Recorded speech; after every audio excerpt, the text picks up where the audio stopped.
Hello, everyone. I would like to welcome you to our webcast today. I'm Vanessa Weisbrod from the Celiac Disease Program at Children's National Health System in Washington, D.C., and we are so excited to have such a large group joining us for today's webcast. There are about 60 of you joining us today. So to help out with moderating questions and answering questions, I also have Joanna McMahon from our education team online. If you have any questions throughout, you can raise your hand, you can type it in the chat field or in the question field, and Joanna is going to be going through to help with moderating the questions. And just remember, there are no bad questions. There are so many things happening in the world of gluten-free, and even if you have questions that aren't necessarily directly related to what we're talking about, but are in relation to gluten-free products, please go ahead and ask us. We're always happy to answer questions. So I will go ahead and get started with our presentation. Today, we're going to be talking about evaluating and overcoming nutritional deficits and increased costs of gluten-free products. These are very important things to talk about because for people who are living with celiac disease or a sensitivity to gluten, food is our medicine. And when the food that we're eating isn't necessarily good for us, or it's costing more than we can afford, it becomes very difficult to manage our celiac disease. So we have to find ways to overcome it. So just to talk about a little of background information, there are an estimated 3 million people in the United States who have celiac disease. So it's a lot of people, but not even close to as many people who have a gluten sensitivity, which is about 18 million people today. And that group includes people who are diagnosed with a sensitivity to gluten and others who are just on a gluten-free diet because it's the cool thing to do.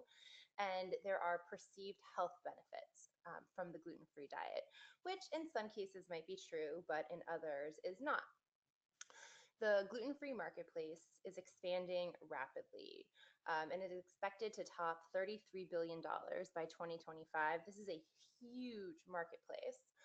The good news is that as the market continues to grow and more people are managing a gluten-free diet, the prices of products are coming down, but they're still pretty high compared to their gluten-containing counterparts. So why does all of this matter? Like I said, the high cost of products could lead to a drop in adherence to the gluten-free diet, which is very, very bad for people living with celiac disease. And having a low nutritional or poor nutritional intake could lead to other health complications. So we spend a lot of time talking about why gluten is bad for people who are living with celiac disease, but we don't often talk about why gluten is good in food products. So as most of you probably know, gluten is a protein that's found in wheat, rye, and barley, and it provides structure and texture, viscosity, and a thickening property in food. And for people who can safely tolerate eating gluten, this is a good thing. If you think about going into a pizza parlor and you see them stretching and spinning and tossing those pizza crusts, what's allowing that to happen is the gluten in the dough. And unfortunately, there's no one-to-one replacement for the properties that gluten provides in food. So because of that, food manufacturers have to use a combination of other gluten-free ingredients to replicate the properties of gluten. And when they add together these different types of ingredients and flours, they have a different nutritional composition than your traditional wheat-based flours. And in most cases, these things cost more. So there's a higher cost for raw materials and a varying nutritional composition of the actual ingredients themselves. So that's what leads to a lot of these differing nutritional labeling and also to the higher costs that you see on grocery store shelves. So I'm going to talk about one recent study that came out of the UK that looked specifically at the nutrition of gluten-free products and the cost of these products in the grocery store. There's a study like this from almost every country in the world. This is just a recent one that looked at a lot of different food categories, which is why I'm going to talk about it. They looked at 679 gluten-free products, and they compared those products to 1,045 gluten-containing products in 10 different food categories. The categories that they looked at were brown bread, white bread, breakfast cereals, white flour, whole grain flour, pizza bases, whole grain pasta, white pasta, crackers, and biscuits. For the nutritional review of these products, they looked at fat, saturated fat, sugar, and salt. Um, and they got all of the information from the actual product packages or from supermarket websites where the products were posted for sale. For the cost review, they evaluated the cost per 100 grams of food at mainstream grocery stores and online retailers. So these are larger grocery stores, stores like The Giant or Stop and Shop, Safeway, Albertsons, Publix, stores like that. So, what did they find? When they did the nutritional analysis, they found that the composition of these products is not the same across all of the different food categories. In some cases, they were better, and in some cases, they were worse. So, we're going to take a look at what they found across the different categories. With fat, with the exception of crackers, all of the gluten-free food items had a higher percentage of high and medium fat products. But there was great variance depending on the specific products within each category. And that really comes from what were each of those different products made with. If they were made with a blend of rice flour, corn, and tapioca, they would have a very different nutritional makeup than a product made with almond flour and coconut flour. The median total fat contents with brown bread and white bread were more than double those of regular products. So those were some of the higher ones. With sugar, again, the levels varied in 8 out of the 10 categories. The categories that had significantly higher levels of sugar in gluten-free were white bread, white flour, whole grain pizza, and whole grain flour and pizza bases. And the median content of sugar was much lower in 6 categories like brown bread and breakfast cereals. So again, it's very different depending on the type of product that you're purchasing. With protein, they found that it was consistently lower in gluten-free products, although the researchers did note that this was not necessarily a clinically significant finding because people consume protein in many different ways. You eat things like fish and meat, eggs and dairy, beans. So there are lots of ways to get protein into your diet. In some cases, it could pose a problem for vegans, but if you do manage a well-rounded diet, there are lots of ways to get protein, even if you are a vegan. Salt was higher in 4 of the categories: whole grain flour, white pasta, breakfast cereals, and crackers. And fiber was consistently different across the different categories. There was higher level of fibers in breads, but lower in breakfast cereals and pastas. So now I want to take a look at products in the United States to see where this is really affecting us. So I went to our local grocery store and I just picked 2 similar products. For bread, I picked a multigrain gluten-free bread and a multigrain gluten-containing bread. And these are the nutritional labels that came off of each of these products.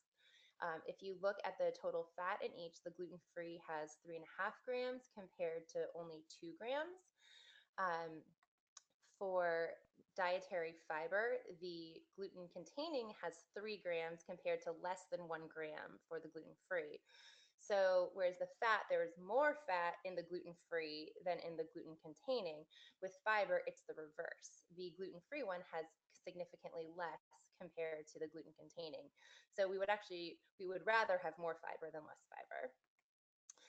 With protein, the gluten free, again, only has 1 gram of protein compared to 5 grams in the gluten containing. So, again, you're getting significantly more protein and fiber in the gluten containing than in the gluten free. And then if you look at sodium, there was 170 milligrams of sodium in the gluten-free bread compared to only 115 milligrams in the gluten containing. So very, very different nutritional profiles on a product that we would likely consider to be a similar purchase in the grocery store. So now let's look at pizza crusts. So this is a gluten-free pizza crust on the left and a gluten-containing on the right. If you look at the calories from fat, and now these are the same serving sizes, there's 45 calories from fat in the gluten-free compared to only 30 in the gluten-containing. The total fat is also higher in the gluten-free version, as you can see.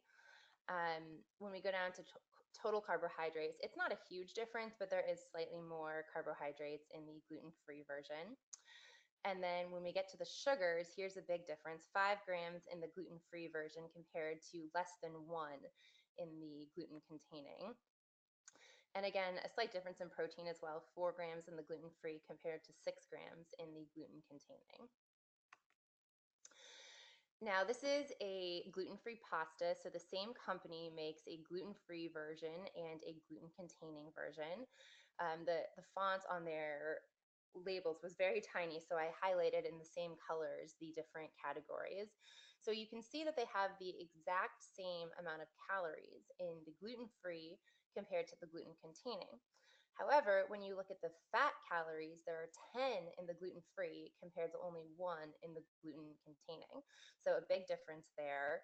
The total carbohydrates were fairly similar, 44 versus 42. But with the fiber, again, we have a drop in the gluten-free, only 1 compared to 3 in the gluten-containing. Protein, again, 7 grams in the gluten-containing versus only 4 in the gluten-free. But the big thing to notice here is all of the fortified nutrients that are added into the gluten-containing version of the pasta. The company has added in iron, thiamine, riboflavin, niacin, and folate, and the gluten-free version contains none of those added nutrients. So when it comes to cost, the study found that on average, gluten-free products were 159% more expensive than regular products. The median cost of the brown bread and the white bread in the gluten-free categories was more than 4 times the price of its regular counterparts, which is a very, very big difference. And in looking at studies from other countries around the world, this finding was very much in line with what they had found. The other studies found a range of between 76% to 518% increases for gluten-free products. So this finding just confirmed what others had found already. So now, how does this translate in the United States? So again, we have our same two multi-grain breads here. The gluten-free bread, this was the price that was on the store shelf yesterday, was $6.49 for this loaf of bread. It was for 14 ounces of gluten-free bread, compared to $4.19 for 24 ounces of the gluten-containing bread. The packages actually look fairly similar in size, but on the store shelf, but the slices of bread themselves are much smaller in the gluten-free bag of bread. So this represents a 155% increase for the gluten-free bread product.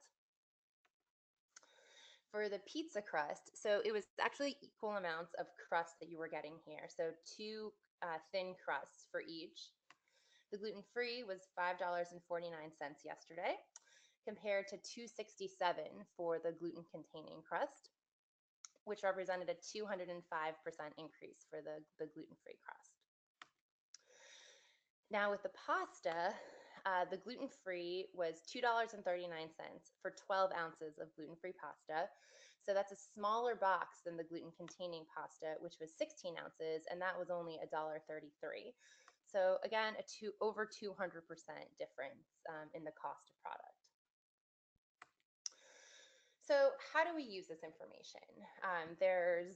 Obviously there's not as great nutritional value to the gluten-free packaged products that we're purchasing, and they cost a whole lot more. But what are we going to do with this information to help ourselves manage a better and more fulfilling gluten-free lifestyle?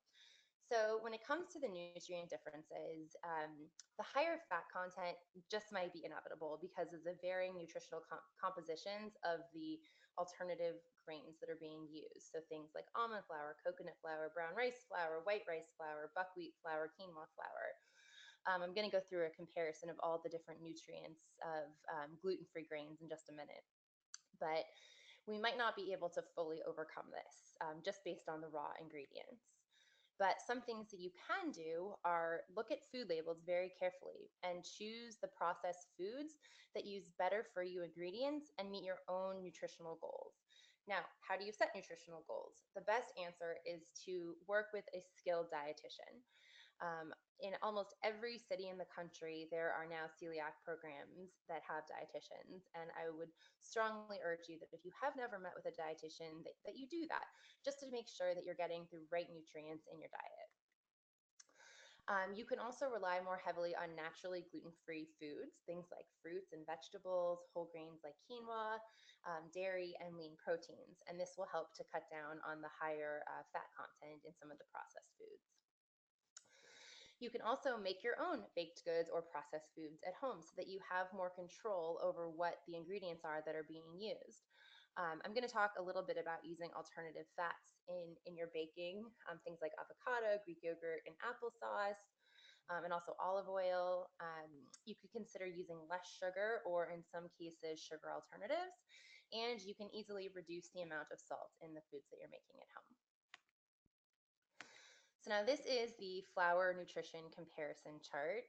For each of the ingredients, I have the fiber content, protein, carbohydrates, and fat per a quarter cup of each of these ingredients. And as you can see, it varies greatly, the nutritional value in each of them. And at the very bottom, you'll see a comparison to whole wheat flour. Now, the interesting thing to look at is these four ingredients: brown rice flour, white rice flour, tapioca, and then corn and potato. These are the ingredients that you're most often going to find in your processed gluten-free foods in a grocery store because they're the lowest cost and the easiest to access for companies to make gluten-free products out of. So those are most often the ones that you're going to see on the labels when you buy these gluten-free products.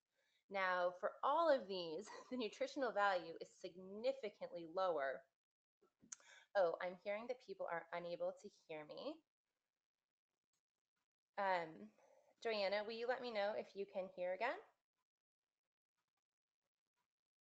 All right, if anyone else has sound problems, please just send us a message so that we can make sure that everybody is hearing okay. All right, so okay, we're still having people say they can't hear me.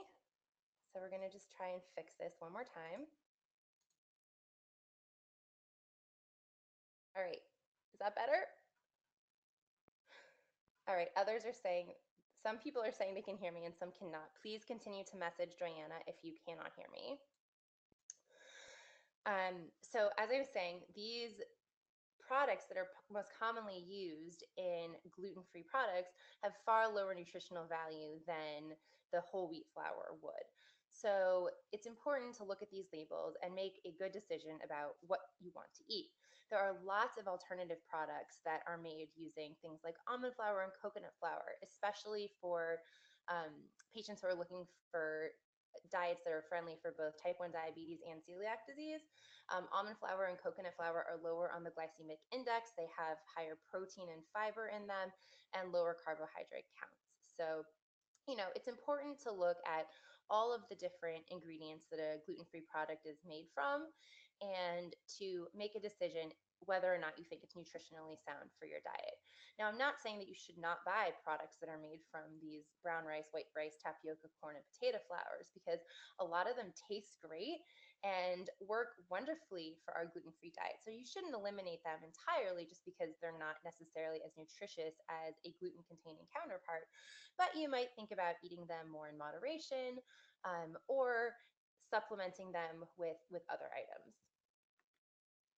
So I'm going to talk a little bit now about alternative fats. First, I'm going to talk about avocados. I personally am a huge fan of baking with avocados. You can use them as a one-to-one substitute for butter in baking. If you do this in things like a pound cake or sugar cookies, it's going to taste exactly the same. The only really big difference is that they're going to be green when it comes out, and it's actually kind of cute. It's a very easy way to make it something for St. Patrick's Day that's naturally green. You don't have to use food coloring for, or just a really fun way to add a little bit of peppy color to your cookies. Using avocados in place of butter will add nearly 20 vitamins and minerals. It will dramatically reduce the amount of saturated fat by about 75%.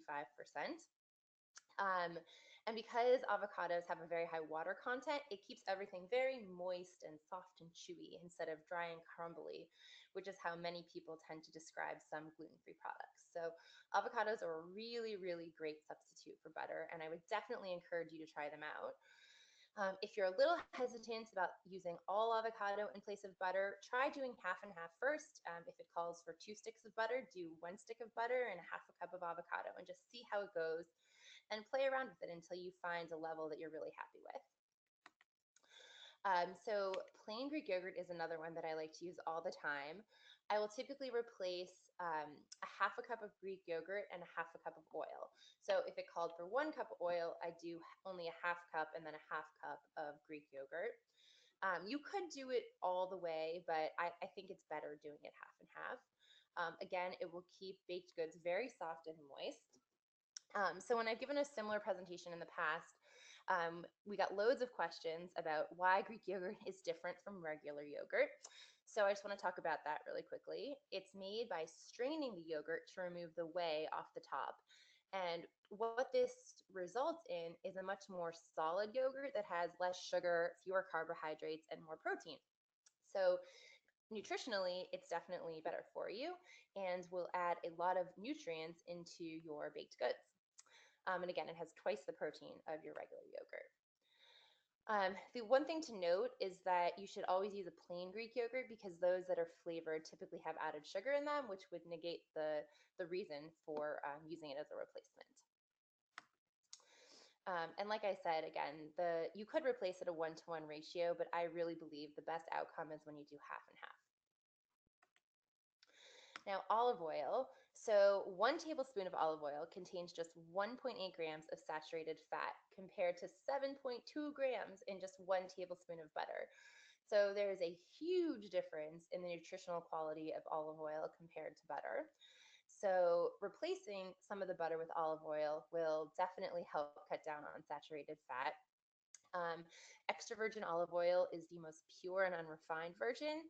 And if you get the light kind, it will have the least amount of flavor if you're worried about having an olivey flavor in your baked goods. So I tried to create my own graphic here, but Colavita really has the most beautiful diagram of the replacement from butter to olive oil. So this graphic is from Colavita. They're showing for 3/4 cup of butter, you can replace it with half a cup of olive oil plus 1 tablespoon, or for 1 cup of butter, which is a common amount in cookies, you can replace it with 3/4 of a cup of olive oil. So I would definitely recommend testing this out. And you don't have to worry about taking notes on any of this. A copy of the slides is available in the handout section. So if you want all these graphics and numbers, it's all there. And finally, unsweetened applesauce has been around for decades. I remember my grandma when I was little talking about using applesauce in baking. Again, I would use a half to half replacement, so a half cup of applesauce and a half cup of oil in breads, cakes, and muffins. I would not recommend doing it in cookies because they'll be very cakey. But it's a great way to cut out fat and calories and to boost fiber in your baked products. And again, you'll get very, very soft baked goods that are slightly sweeter. Even with unsweetened applesauce, apples are inherently sweet. And so it gives a very nice flavor to your baked goods. So you could actually also cut down on the sugar. And again, while you could replace it with all applesauce, I think you'll be much, much happier sticking to the half and half. And even doing half and half is still going to dramatically cut down on the fat and calories. And again, don't do it in cookies unless you want cakey cookies, which some people definitely like. But I'm just used to my dad saying that he loves those crunchy cookies, so I don't do it for cookies. So now, how do we use all of this information when it comes to cost? We already talked about how to use it nutritionally, but with cost, what do we do about it? So my biggest fear is that the very high cost of product is going to lead to many people not complying with the gluten-free diet, and then in turn leading to other long-term health consequences. So what do we do about it? Shop around. This is definitely the best advice. Look at different stores for better prices and sales. The cost, which I'm going to show you in just a second, varies dramatically from store to store. So you definitely want to look around before just settling on a very high cost product. You could focus on purchasing lower cost grains like brown rice and corn. Those are pennies for large packages of them. So easier to keep the budget down with those items. And then again, pick naturally gluten-free foods that won't have an increased price tag on them. Again, fresh fruits and vegetables, proteins, all these things are just naturally gluten-free. And also, there's lots of opportunities to buy in bulk or through support groups. There are celiac support groups all around the country, and many of them do bulk ordering for their groups so that they can get lower prices from larger manufacturers. So I would definitely recommend looking into that. So now, yesterday, I went to 3 different grocery stores and I looked for the same exact loaf of gluten free bread. So we have this white gluten free bread, it's the same exact brand, the same exact ounces of this bread. And they were 3 different prices ranging from $4.99 to $5.09 to $6.49. So now I want you all to think about where you think each of these came from. And I think you're going to be shocked as to where they came from. So, are you ready?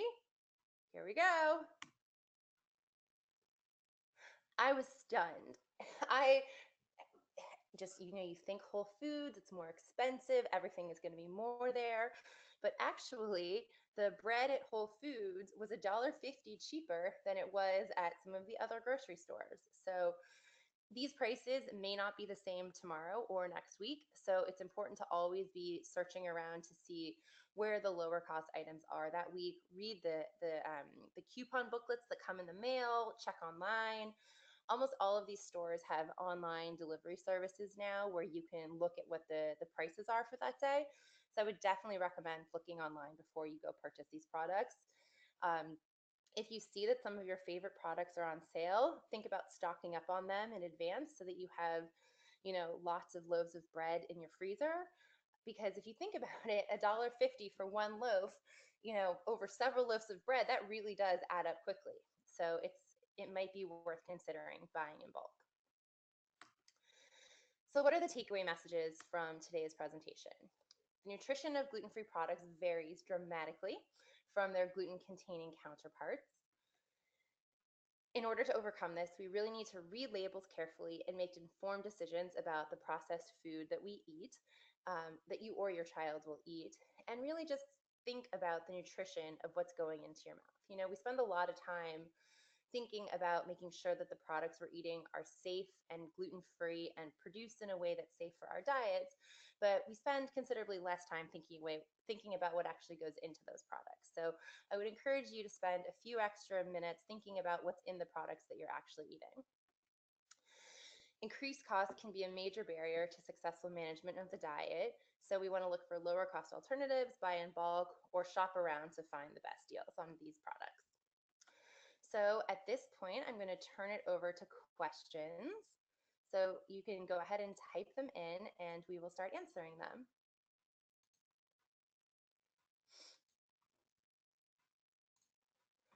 Where do I grocery shop? Oh, that's a loaded question. I grocery shop at lots of different places um, for a lot of different reasons. I have a 4-year-old who has celiac disease, and so I'm looking for a lot of kid-friendly products as well as things that I myself would want to eat and my husband and our other child. Um, I go to lots of different stores, ranging from Stop and Shop and Giant and Harris Teeter, Whole Foods. We buy a lot at Costco these days. There are lots and lots of products at Costco now that are gluten free. Um, I've been really surprised lately by Whole Foods and the drop in prices on so many different items. I used to think of Whole Foods as a place where it was too expensive to shop, but really over the last year, the prices have come down so much on their fruits and vegetables and proteins, and even their gluten-free products that it's actually become a different type of shopping experience at Whole Foods, and I get a lot more there now. Um, I often buy gluten-free products at Target. They have a great gluten-free aisle, and a lot of times you'll find some of the most popular gluten-free products on a very big sale there. So I'll stock up on those a lot. We actually invested in a large, deep freezer in our garage so that we could store a lot of the gluten-free products. Um, so it's definitely helped us to have more on hand and to be able to buy in bulk. So someone just posted a comment that if you have Aldi in your area, they have a great gluten-free line that is reasonably priced and tastes good. That is a really, really good point. Aldi has lots and lots of great options, and also Walmart as well. Um, for those of you who do have a Walmart nearby, they have a private label line as well that has all different sorts of products and much, much lower priced. Also, don't forget about local bakeries. They often will have deals as well.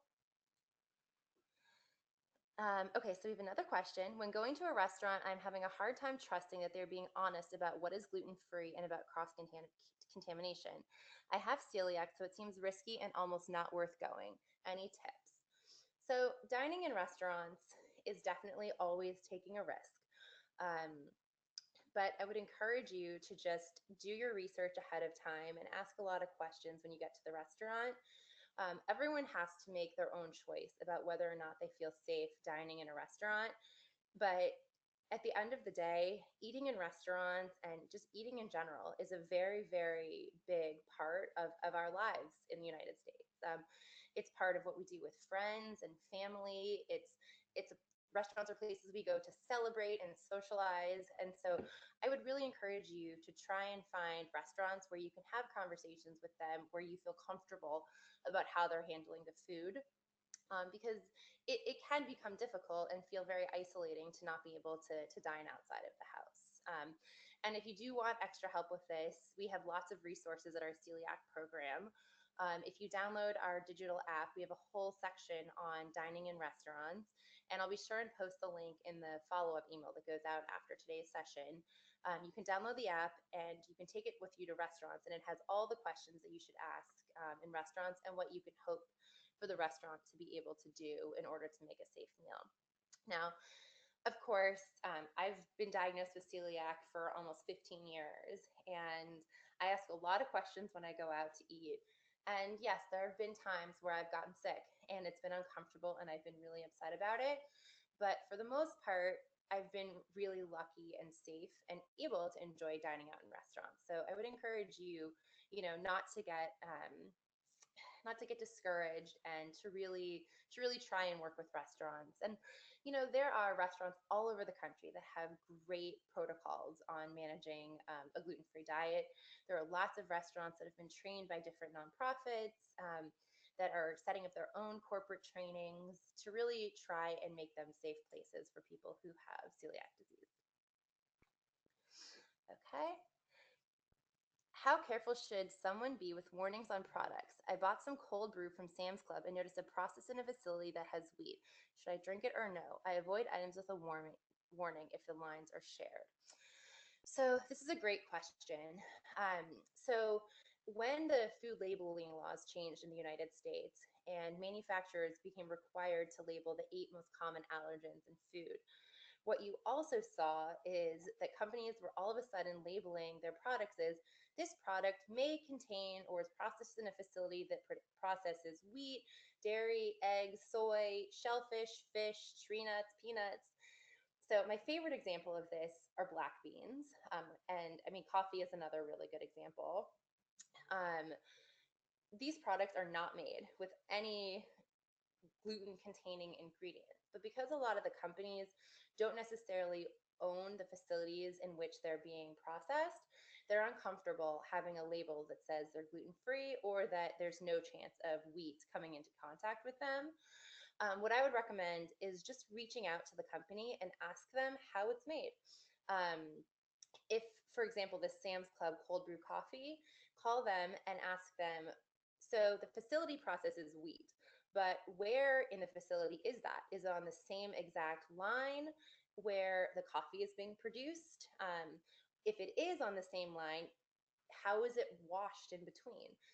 Coffee is a very, very strong flavor, and they probably don't want that mixing with any other products that they're producing.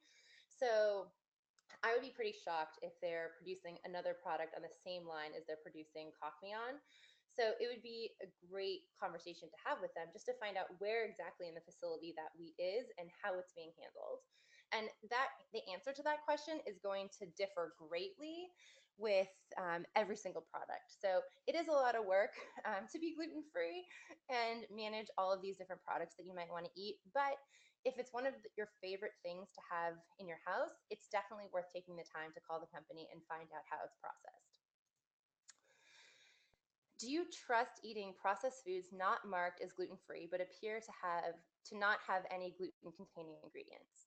Um, it depends on the product again. So, in order to have a gluten-free label on the package, the company must meet the FDA standard for gluten-free, which means that it was made with no gluten-containing ingredients or it was processed to contain less than 20 parts per million of gluten.